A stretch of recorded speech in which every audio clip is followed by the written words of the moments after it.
ధారణ, ప్రసూతి చికిత్స, పిల్లలకు చికిత్స వంటి అన్ని సౌకర్యాలు కలిగిన ఒక పరిపూర్ణమైన ఆసుపత్రి మన సుధా ఫర్టిలిటీ సెంటర్. ఎన్నికలలో విజయం సాధించిన తర్వాత విద్యాశాఖను మాత్రం తీసుకోవద్దు అని చెప్పి ఎంతమంది చెప్పినా కూడా నారా లోకేష్ వినకుండా విద్యాశాఖను తీసుకున్నారని, దాన్ని ఒక ఛాలెంజ్గా తీసుకుని దాంట్లో ఉన్నటువంటి సమస్యలను పరిష్కరించడానికి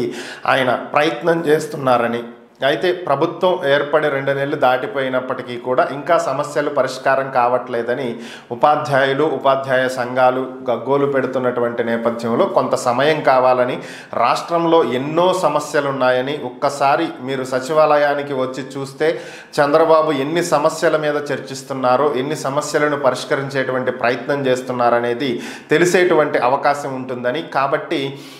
కొంత సంయమనం పాటించాలని, జీవో 117తో పాటుగా ఇతర సమస్యలను కూడా పరిష్కరించి తీరుతామని ఉపాధ్యాయులు, ఉపాధ్యాయ సంఘాలు కొంత ప్రభుత్వానికి సపోర్ట్ చేస్తూ మరికొంత సమయం కేటాయించాలి అని చెప్పి కేంద్ర మంత్రి రామ్మోహన్ నాయుడు వ్యాఖ్యానించడం జరిగింది.